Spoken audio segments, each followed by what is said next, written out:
Sustainability kind of became one of those words everyone is throwing around. Brands, governments, consumers, but what does it really mean? Is it transparency? Is it protecting biodiversity? Is it reducing carbon? Or is it just good marketing? Tune into the fresh episode of the Green New Perspective podcast to find out.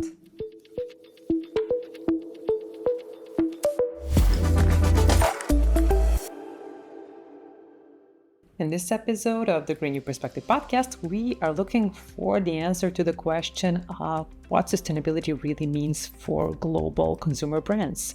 My guests today are Annika Della Flor. She is a global sustainability director at the Deciem, parent company of everyone's favorite beauty brand, The Ordinary, and David Luba, co-founder of Tentree and Veritree.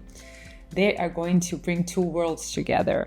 On the one side, we have this world of beauty and consumer goods, and then on the other side, we have the world of ecological restoration and measurable data. We are going to talk about how global consumer brands can just pass over the hype, get specific about their actions, show the real impact or lack of it behind their sustainability claims.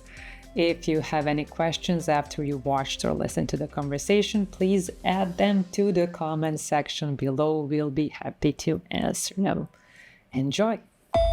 This episode of Green New Perspective is brought to you by New Perspective Marketing. For over 20 years, New Perspective has helped future-focused B2B tech companies grow by building thought leadership, attracting better qualified leads, and driving pipeline growth. If you're ready for smart strategies, measurable results, and a partner who's invested in your success, visit npws.com to learn more. Hello, David. Hello, Annika, and welcome to the Green New Perspective podcast. For starters, I like to begin this podcast with giving our guests space to introduce themselves and their backgrounds. So I would like to start with you, Annika. Can you tell us a bit more about yourself, about your background, and then provide us a brief introduction to Deciem and explain how sustainability is integrated into your work? Yes, thank you. And we'd be super excited to be here. A little bit about me. So I was actually born and raised in Peru, but have lived and worked most of my professional career in Canada. I currently live in Toronto, where Deciem was originally founded and it's currently operating. We, as a company, have worked really hard to democratize skincare. So we launched many years ago now and have really focused on having products that are transparent, that are science-focused, that are very accessible to everyone. And it's a really fun company to work for. And it's really excited to have sustainability be such as the core element of this. I'm personally super passionate and always have been about sustainability because of my roots. In a way, I grew up in a country that has all of this biodiversity and all of this wonderful opportunities from food to resources to culture and history. And to me, it's one of those important ways in which you can really develop and grow sustainably while also providing for the communities and the social development and preserving the very nature that makes us important. So it's tied to my heart, and I think every business in every industry has a way of being more sustainable. And David, can you tell us a bit more about yourself, but this business of yours, and then Tentree, your other business, which I personally love. So when I saw that you were going to be a guest on our podcast, I was super excited. I didn't know when first I heard that the co-founder of Veritree is going to join our podcast. I didn't know that you were also a co-founder of Tentree. Can you tell us a bit more about both of your businesses? Amazing. Cool. Well, I grew up in Saskatchewan. It's in Canada, and there are not trees. So it's quite the opposite of what Annika was talking about, a lot of farmland. And when I was in university, I went on a student exchange program to Hawaii. Everything we did that semester was outside. We were hiking, we were surfing, I really fell in love with how beautiful our planet is. So that's what led us to create Tentree. Tentree is a lifestyle apparel company that plants 10 trees for every item sold. Tentree has now funded over 100 million trees all around the world. And what we found throughout our journey is we had a lot of challenges getting the transparency we needed with these projects. We had a lot of challenges measuring them, knowing what those outcomes were. So that led us to create our second company, Veritree. So Tentree is an apparel company that plants trees, and Veritree is a technology that's allowing businesses to invest in measurable, transparent restoration worldwide. And how would you explain to the audience that's not familiar with what you're doing both with Tentree and Veritree? What's the main differentiation between ecological restoration from, let's say, well-known approach, which is tree planting companies or carbon offsetting programs? Yeah, so from a Veritree perspective, it's really ground level data, starting with the ground and going up, and then looking at holistic impact. So we're not zeroed in just on carbon. We're not looking just at community impact, but we're looking at things holistically and getting that real-time ground level data. Where a lot of these projects, if you're focused on just one thing and you're also monitoring just from the sky, you really don't know what's happening for the first 1 to 3 years. So it's really ground level up data and then looking at things holistically. And we had some other restoration companies here on the Green Perspective podcast as guests. So how does Tentry differentiate itself from other companies on the market? Why are you so special? So from a tree perspective, we really started with the trees first, the clothing second. It's in our name. We never wanted to start a clothing company, but we wanted to restore the planet and protect the world we played in. There's a lot easier ways to do that than starting an apparel company. Looking back, I'm like, I wish we maybe started a different type of business. That being said, we've had such an incredible community around Tentry. And what really differentiates us is it's in our roots. It's always been a core promise of the brand. And when we're the leader when it comes to what we've done from a number of trees planted perspective. And then as well, just bringing more trust and transparency to the industry with Veritree also helps differentiate Tentry even more and kind of goes back to the reason we started the brand, which was to restore our planet. And Annika, you recently announced a partnership. So how did Decium and Veritree come to collaborate, and what does this project involve?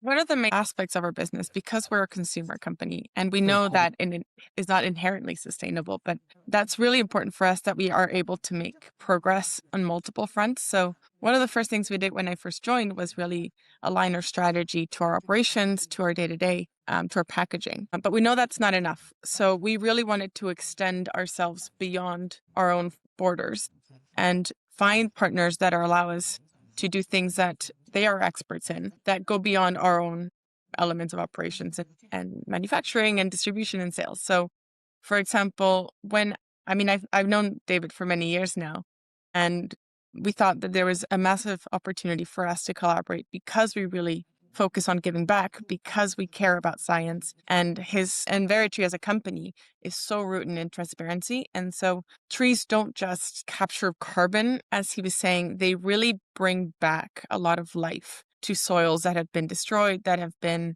harmed. And it's not just trees. We work with mangroves and kelp in other areas, and it really has a social impact. It has a biodiversity impact. And so we really wanted to focus on restoration and rebuilding some of the areas in which society as humans, as businesses, harmed, and find a way to trace and really tangibly, in different regions around the world. And that's something that David and his team is great at. So we thought this would be a great partnership. David, do you have something to add here? You know what? I think it really just comes back to the authenticity. So looking at Decium, The Ordinary, the brand that they've created that really appeals to that next generation cares about authenticity. They have access to more information with AI and with the internet, and just at your fingertips, you can kind of see more what's going on now. So for us, it was so awesome to partner with a brand that really appeals to that next generation.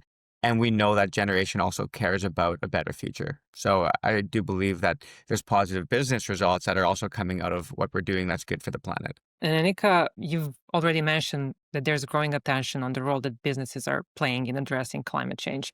And from your perspective, what's driving more companies to embed verified environmental action into their work? I mean, there's so many things going on at the same time, I think, in this space. And I think the reality is that it's often complex and it's not a single reason that businesses work on this. A lot of it can come from regulatory implications. So countries are changing the rules, they're changing their fees, and there's political reasons to focus on these things. At the same time, there's changes all over the planet, as you can imagine. So there's many drivers. There is a lot for us as a business. It's a lot about trust. So because we're building ourselves, we want to do good things. We've always been rooted in doing good things. We have a very important social structure and net and donations program as well. Decium was founded on that principle, and doing good is one of those elements that really highlight who we are and being able to give back. So the extent of how us as a business show up in the world is not just being good to people, but also being good to the planet. And we want to make sure that that holds true. But that's us. I think different businesses, like I said, have different reasons. There is a growing change in the next generation that is important. We can all relate to that. We all know that the world is struggling from the environmental perspective, from a social perspective. It's getting more complex, and it feels right to do good things.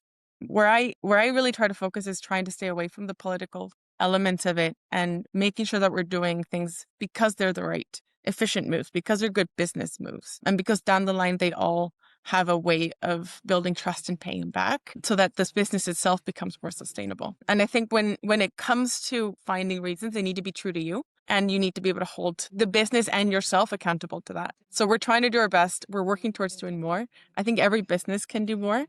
And if we stay out of the politics and the terminology and the complexities that some of this implies, we all agree and we all kind of enjoy what trees bring to our life, what singing birds and clean oceans can do to everyone. And I think on that we can relate as humans. David, you've mentioned this new generation of consumers.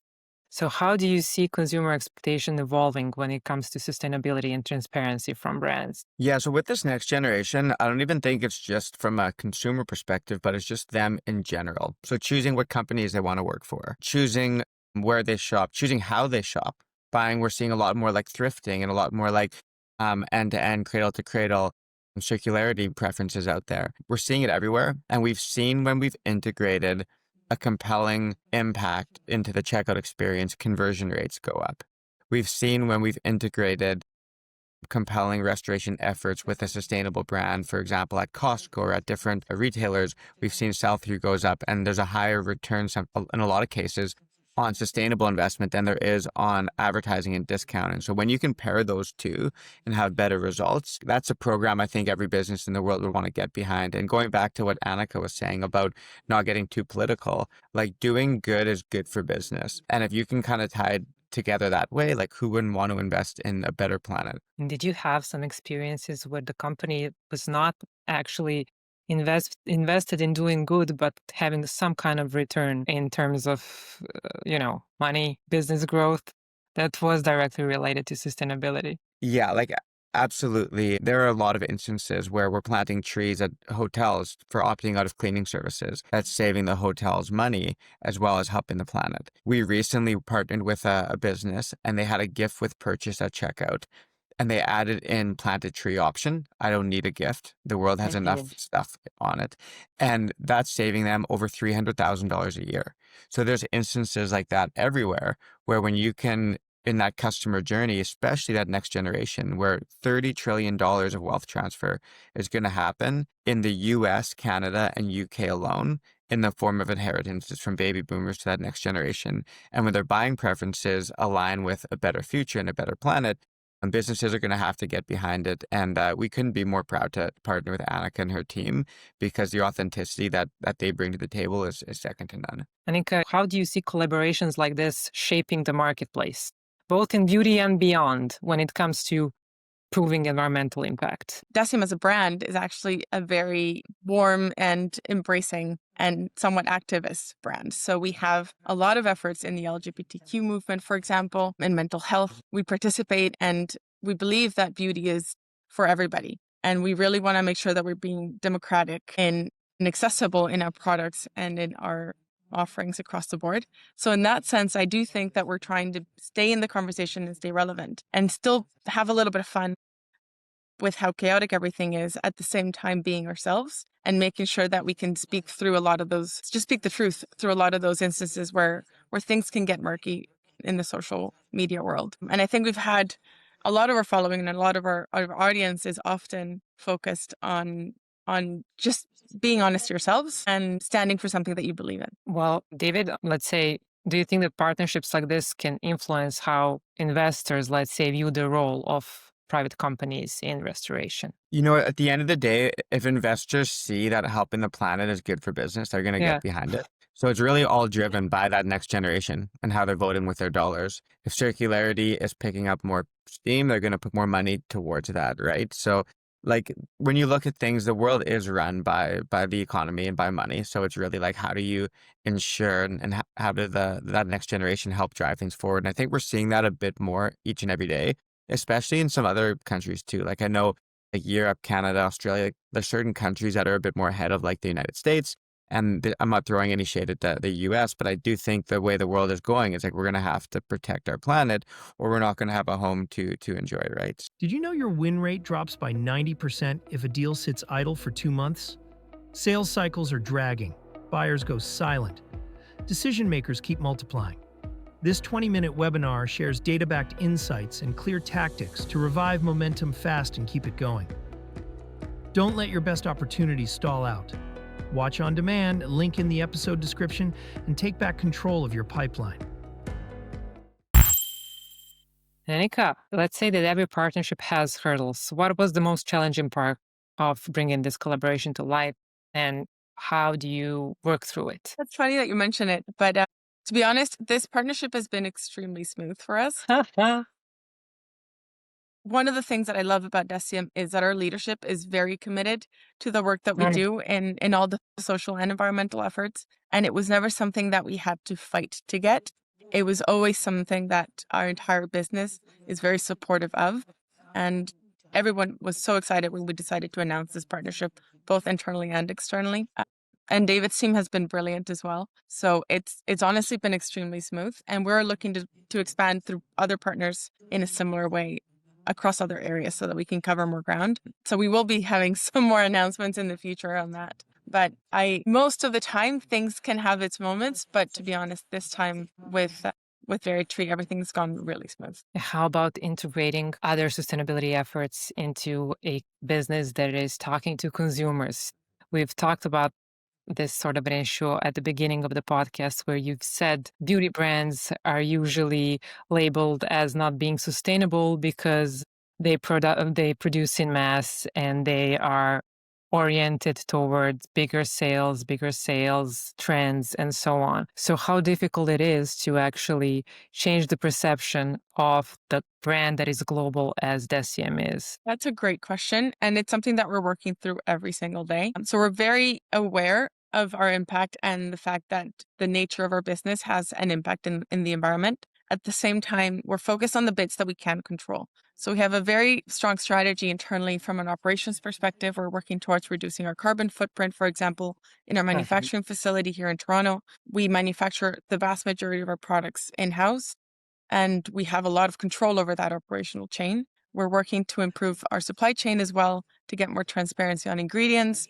transportation, everything that comes to us. We are carbon neutral in our shipping. So when someone buys from our website and that order comes to your door, we have carbon neutral shipping in that sense where we are purchasing offsets all the time and making sure that levels every year. And we're focused on our packaging, which is probably where we have the biggest impact. So we have a very high recyclability element of our packaging. It's over 85% of everything we package is recyclable. We're also increasing our circularity in the packaging itself. So making sure we have lots of glass, lots of recycled content. And we're increasing this in our plastic. We will have some announcements on that soon too. So I think it's not any one category in our operations. We are looking across the board and everything that we can impact. And that's when we realized as well that there are things we cannot do ourselves. And that's when we reach out to partners like Very Tree that can have a greater impact in ways that we can't. So we looked as them as complementary to our work and as ways that we can really expand into areas that we find really important. Yeah, it's always great to hear that brand is pushing for more and more when they talk about sustainability. David, on a broader level, what's the hardest part of connecting environmental restoration with business operations? I think the hardest part is really the scale and what's happening in the field. So if you're looking at the areas we're restoring, we plant trees in Canada, the United States, and those are more accessible. But when you're looking at areas like Kenya, Tanzania, Mozambique, Brazil, like these these mangrove estuaries where it's challenging to get out there. And the hardest part is making sure the data is clean, the data is accurate, the trees are planted on time, the density is right. And then our partners can have real-time trust and know that their investment's going into real impact. But once we can kind of continue to scale that, that's our real differentiator. As I mentioned before, it's that ground level data. It's really easy to kind of like look at an area on the map and look at a satellite and wait for 3-4 years for it to turn green. However, how do you know it's going to turn green, and how do you like ensure the quality is the highest standard possible? So that's one of our biggest challenges, but it's also our differentiator. And one thing we like to focus on is doing hard things that add value, and that's one of them. Annika, we mentioned transparency quite a few times up by now. Can you tell me, how do you at SCM share sustainability initiative with customers in a way that builds trust and avoids greenwashing? Because there's a lot of greenwashing there, especially when we talk about, I won't say partnerships like this, but whenever we talk about offsetting restoration projects or just plain, sustainability in terms of operation related to big brands. Sometimes in the past, there has been greenwashing accusation. I feel like your answer could benefit our listeners who are here because they're following climate tech companies. Climate tech companies historically have this, let's say, challenge to communicate their efforts. And sometimes that can be misinterpreted as greenwashing. So I feel like the SCM is doing a pretty good job here. So that's why I'm asking you. Thank you as a start. And it is a challenging area and I'm glad that there's so much more scrutiny and awareness on this topic, because it makes the work that we do that much more important when it's legitimate and real. So the first thing I would recommend everyone is just don't overclaim things. We're really being very strict with ourselves about what we say and how we say it. We are making sure that we are being conservative in our claims across the board, and then working with partners like Veritree who are focused on that transparency. So they can back this up with science, with data, with pictures, with smart sensors, and can really show and tangibly touch the impact that we're having, which is so important to us. So when it comes to transmitting the messaging from within, and we're starting to do more as well, we're trying to be really true to the parts that we are working towards and to the journey itself, because all of this is a work in progress and none of it will be perfect. And every decision we make often has trade-offs. So we have to be aware of the reality that every 2-3 steps forward might be one step backwards in that journey, but ultimately we're going in the right direction.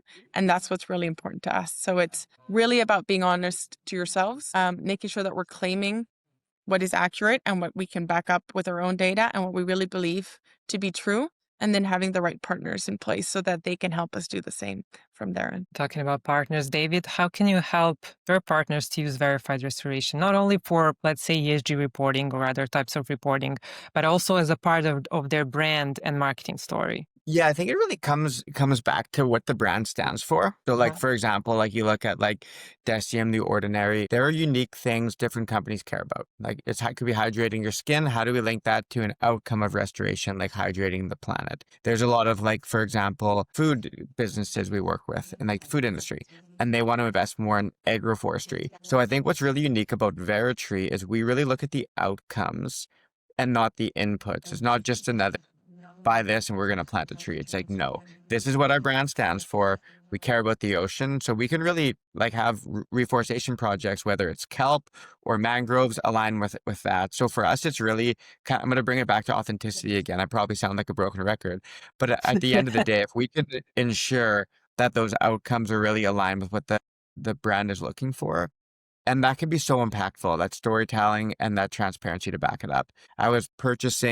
I made a big purchase yesterday. I was buying a new vehicle, and I looked over at my wife and I was like, hey, so do you think if they told us at this dealership that 100 trees are planted, you would be a lot more willing to purchase this vehicle? And we thought about it for a minute, and the answer was no. And she's like, but if they showed us, if you purchase this vehicle, this community is going to get X number of jobs. This is how much CO2 is going to get taken out of the air. And we estimate this is like how the fish populations are going to improve by planting 100 trees. Yes, suddenly at purchasing decision, we're much more compelled to buy that, right? So it's really about the storytelling and bringing it back to those outcomes, because I really believe without the transparency and without those outcomes. Another like buy this planted tree program is kind of getting washed down, where people don't really like, okay, great. It's not going to have as much of an impact as a compelling real story. Yeah, I completely agree with you. My next question was supposed to be, we were mentioning data so many times here in this conversation, but I feel like people don't have emotional reaction to data. So you need a story to explain that data to your customer. So how does Decium does that? Can we talk a bit more about that? Because you're doing a great job there. I feel like Decium, like all of your brands are well loved by customers. How did you achieve that? It's an ongoing effort from all of our brands, and we do have some new brands as well that are trying to create and find their own voice as well. But we're really excited to always be on that journey. Storytelling, I think, is how humans connect, and it comes down to the heart of our relationships and to what we stand for as well. So the data is important because it gives credibility to the story. Without that data, it feels like you're making things up, like greenwashing, like you're just trying to claim something that isn't true. So the data is really important for us because it provides that foundation. But once we have that foundation in place, we have to be able to tell the story in a way that connects to people. And we do that through, we have a lot of social media channels that are very active, and we have a wonderful team that comes up with all sorts of fun and creative ways to connect, which I think is important. There are different ways in which story can be told, and I think that is really important to continue to innovate in that, because we live in a world where especially youth is just constantly bombarded by little clips of information. And with the increasing presence of AI and just increasing technology across the board, it's hard to tell the difference between what's real and what isn't. And I think being authentic and having a voice and standing consistently behind something really helps identify you and differentiate you as a brand and just as something that you want to be a part of as a movement. So it's an ongoing effort that I think the brand has been wonderful at building. So including multiple channels and changing the way we receive information is something you're working on to showcase well the worth of the brand. You both mentioned future projects in other regions. What's next for your partnership? And let's say what excites you most about scaling? David. So what's next for our partnership? You'll have to wait and see, because we're in the Okay. process of looking at that.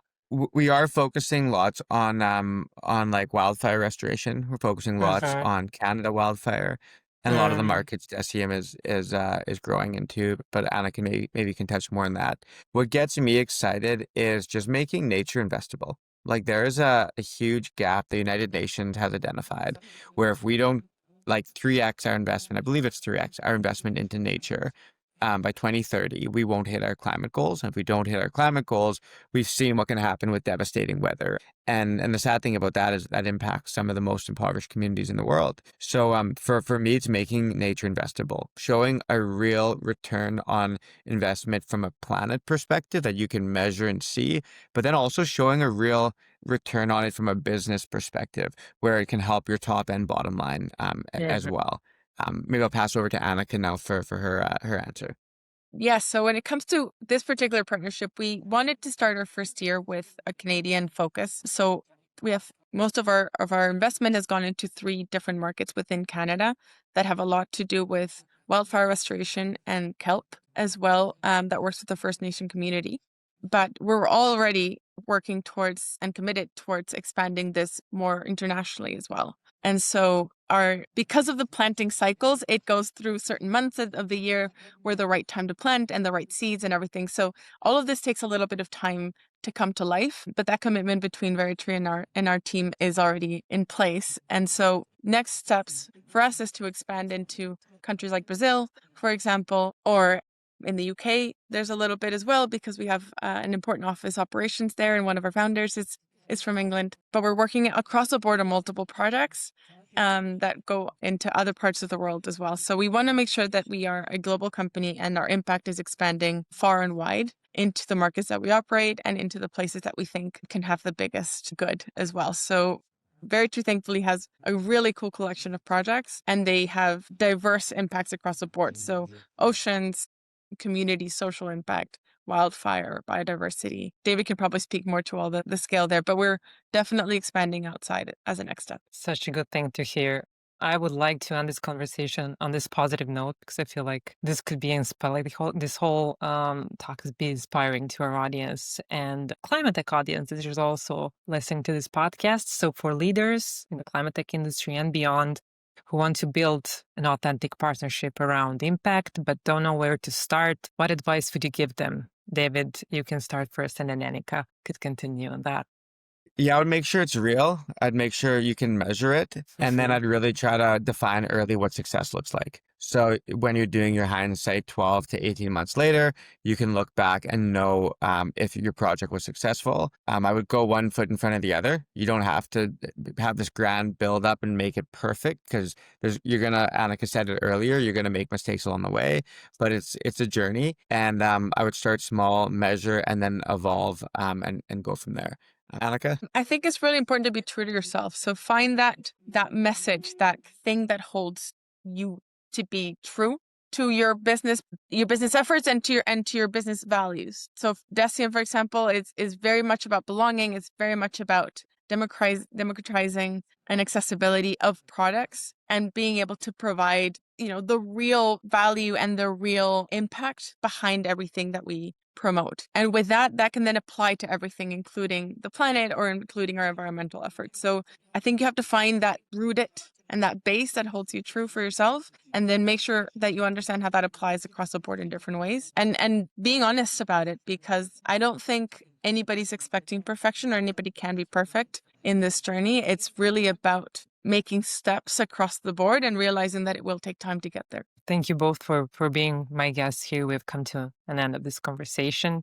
Thank you for being my guest here at the Green New Perspective podcast. And I'm personally looking forward to see how this partnership is going to grow. Thank you so much. It's been great. Thank you.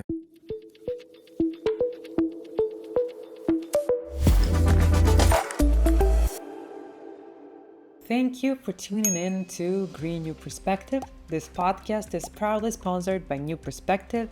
We are a Boston-based marketing agency working with Cleantech clients solely for over 20 years now. And if you want to check out how we help our Cleantech clients to grow, you can click on the link in the description of this episode. If you like what we do here with the podcast, giving some amazing people from all over the clean tech space a place where they can showcase their innovative tech aimed at combating climate change, you can support us in so many ways. You can leave reviews, comments, or consider subscribing to our channel on your favorite streaming platform.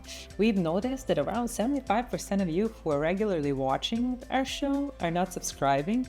So just by hitting that subscribe button, you could help us to grow, to get even more people from the climate tech space and create additional content. So please consider doing that. Thank you in advance. And of course, thank you for tuning in to this episode, and hopefully I'll see you in the next one. Bye.